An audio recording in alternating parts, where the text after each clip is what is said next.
they had a great article about them in the Austin Business Journal, if I'm not mistaken.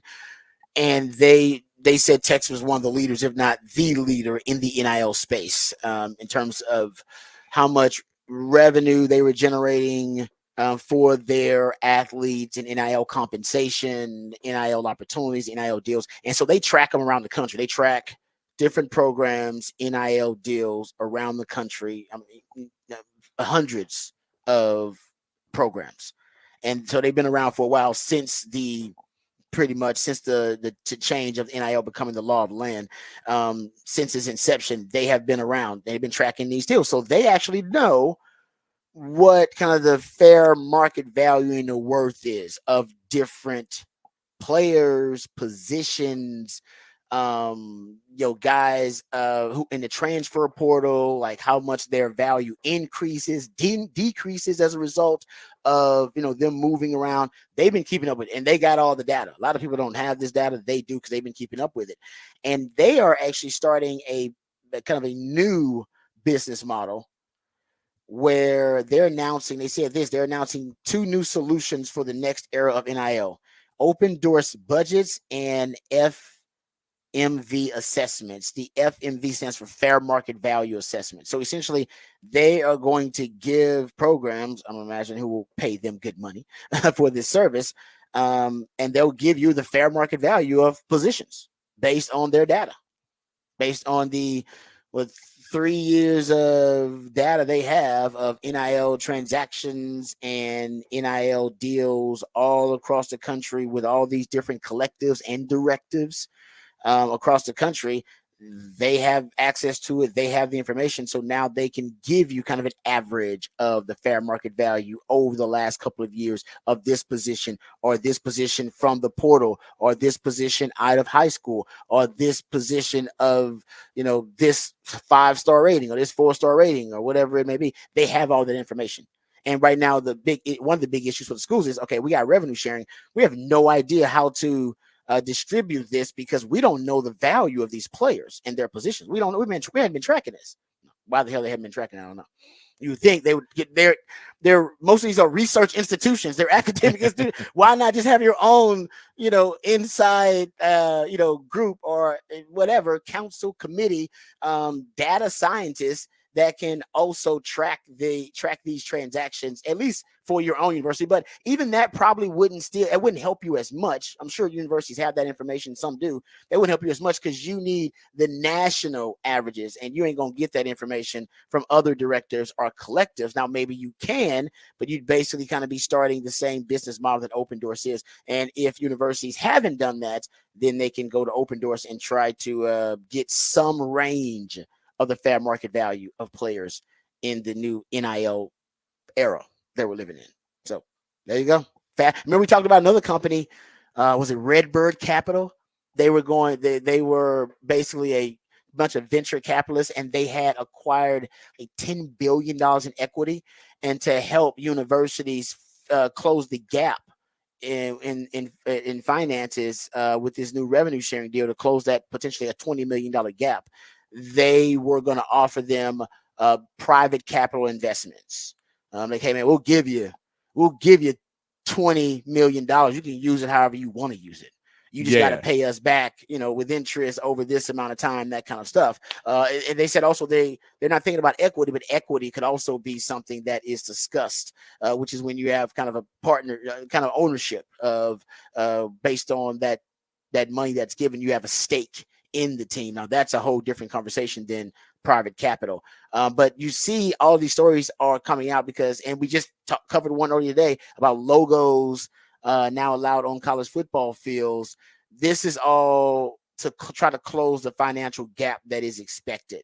To try to close it, because with revenue sharing, these schools have got to come up with tens of millions of dollars to try to close this revenue sharing gap. And don't forget, they also got to pay the antitrust settlements.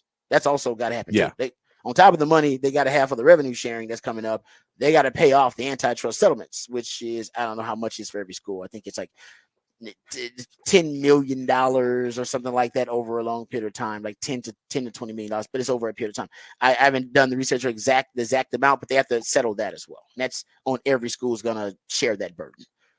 So it's, yeah, I mean, this is another way that the free market is affecting college sports. Fair market value. You're going to start hearing that term a lot. No, and I mean, but that's kind of where you want to go with the NIL at a certain point of where we keep hearing these stories of a player basically coming in and asking for well over fair market value, and they're getting it at places. So they're getting, or they're at least getting more than we thought they were going to get. We see, where people are going to schools where you wouldn't necessarily assume that person would normally go to. And then you see a late swing of, everyone has a prediction one way, and then there's a late swing because someone gets paid a little bit more. Once you were able to say a little bit more of, everybody's fine with paying, and if you're a special player, they can get there. But to even it out a little bit more, to I think give everyone a shot. And for Texas, Texas is gonna have a shot with anybody anyway, because they have the money to do it. But I think if you can even it out a little bit more, it may help out some of the NIL athletes who are not necessarily, instead of having the trying to get a quarterback make 14 million and then a right guard make 50,000. It's crazy. Those types of things. Maybe it evens out a little bit more if you pull fair market value and you realize that no quarterback is making that amount of money. So why is the school promising that? Yeah, no, you're right about that. Speaking of, there was a survey done by On3. There was pretty much a seminar educating the top 2025 high school football recruits on NIL and entrepreneurship and branding and marketing. And it took place in Nashville. And at this seminar, they surveyed these top recruits about NIL. And they surveyed 41 blue chip recruits. And they said 41, I said 5 declined and 36 opted in. So they got 36 of them. They said 33 listed the amount of money they wanted in NIL packages, like what they were expecting to get. The majority desired financial packages range from 200,000 to 600,000. These are some of the top recruits in the country. So that's where their minds is like, hey man, we 200 to 600,000. That's what I'm going to get. With the median being 400,000. So that's the median average of what these prospects expected to get an NIL deal when they came out of high school was 400,000. The lowest recorded NIL offer wanted was 33,000. So there's a really humble athlete out there who's like, 33,000, that's enough for me. I'll take 30. Well, don't say 30. That's too easy. No, 33. Okay, we're negotiating now. I mean, 333. So you missed it. I said 333. They said so more than 20 of these athletes asked to fill out the survey were rated as 5 stars. So these are the best athletes in the country. So not everybody's going to be on this scale. It also said here 22 recruits provided details for the amount of money they desired in their largest NIL package to date. In a surprising outcome, 12 said they were content with taking less money than their largest NIL offer, which was 54%, of the pool who answered both questions. So you did have 54% of these participants in this survey that at least were answering that question, who said they would take less money to make sure that they picked the right school, that they had the right fit. Yeah. Now taking less money doesn't mean you ain't taking no money. They just said, exactly. I'll take less money. But to me, what that means is, so you still got 46% of these young men who are saying, oh, no. I need the dollar figure. So to me, that's what I took out. I'm like, well, and that number is going to only increase. That'll be more than 50% by next year. Like, no, I need the money. Because you want to know why, Patrick? Because I can transfer. Yeah. There are no transfer limits now. Why the hell would I be worried about the sentimental approach to this thing now? It's like, no, I can. I need to get the bag. I gotta get the big bag one time or another. Either I'm getting the big bag when I'm transferring out of this school to go somewhere else, or I'm getting the big bag initially. I don't know when, but I got to get the big bag because I got to use my leverage. I may go to college and I may suck.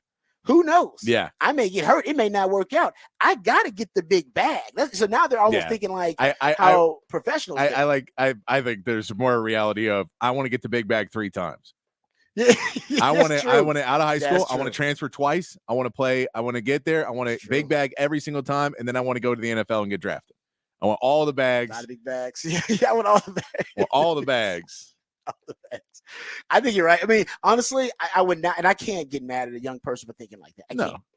I can't, because if you're talking about these kind of figures, if you're talking about $500,000, guys, this is life-changing money at the age of 18.